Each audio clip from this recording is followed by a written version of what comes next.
Dans cette lecture, je vous propose un double poème, une double fable, Le Héron, suivi de la Fille, tous deux tirés du livre des fables de La Fontaine de Jean de La Fontaine, publié une première fois en 1678.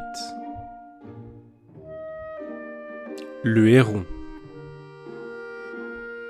Un jour, sur ses longs pieds, allait, je ne sais où, le héron, au long bec émanché d'un long cou. Il côtoyait une rivière. L'onde était transparente, ainsi qu'au plus beau jour. Macomer la carpe y faisait mille tours, avec le brochet son compère.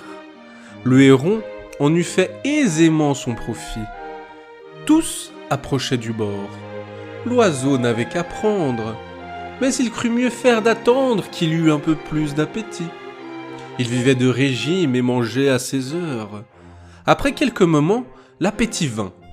L'oiseau, s'approchant du bord, vit sur l'eau des tanches qui sortaient du fond de ses demeures. Le mets ne lui plut pas, il s'attendait à mieux, et montrait un goût dédaigneux comme le rat du bon Horace. « Moi, des tanches, dit-il, moi, héron, que je fasse une si pauvre chair, et pour qui me prend-on » La tanche rebutée, il trouva du goujon. Du goujon, c'est bien là le dîner d'un héron. J'ouvrirai pour si peu le bec, au Dieu ne plaise. Il l'ouvrit pour bien moins. Tout alla de façon qu'il ne vit plus aucun poisson. La faim le prit. Il fut tout heureux et tout aise de rencontrer un limaçon. Ne soyons pas si difficiles. Les plus accommodants, ce sont les plus habiles. On hasarde de perdre en voulant trop gagner. Gardez-vous de rien dédaigner, surtout quand vous avez à peu près votre compte.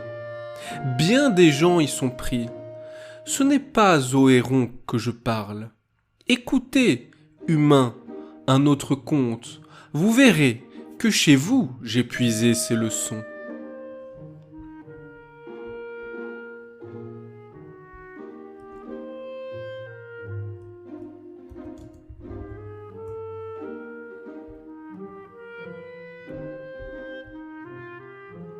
La fille. Certaines filles, un peu trop fières, prétendaient trouver un mari jeune, bien fait et beau, d'agréable manière. Point froid et point jaloux, notez ces deux points-ci. Cette fille voulait aussi qu'il eût du bien, de la naissance, de l'esprit, enfin tout. Mais qui peut tout avoir ? Le destin se montra soigneux de la pourvoir. Il vint des partis d'importance. La belle les trouva trop chétifs de moitié.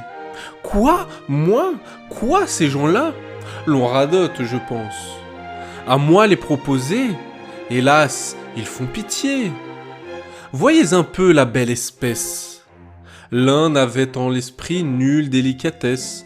L'autre avait le nez fait de cette façon-là. C'était ceci, c'était cela. C'était tout. Car les précieuses font dessous tout les dédaigneuses. Après les bons partis, les médiocres gens vinrent se mettre sur les rangs. Elle de se moquer. Ah, vraiment, je suis bonne de leur ouvrir la porte. Ils pensent que je suis fort en peine de ma personne. Grâce à Dieu, je passe les nuits sans chagrin, quoique en solitude. La belle se sut gré de tous ses sentiments. L'âge la fit déchoir, adieu tous les amants. Un an se passe, et deux avec inquiétude.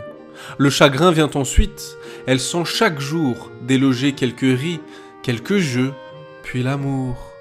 Puis ses traits choquer et déplaire, puis s'en sortent de phare. Ses soins ne purent faire qu'elle échappât au temps, cet insigne larron. Les ruines d'une maison se peuvent réparer. Que n'est cet avantage pour les ruines du visage ? Sa préciosité changea l'or de langage. Son miroir lui disait « Prenez vite un mari !» Je ne sais quel désir le lui disait aussi. Le désir peut longer chez une précieuse. Celle-ci fit un choix qu'on n'aurait jamais cru, se trouvant à la fin tout aise et tout heureuse de rencontrer un malotru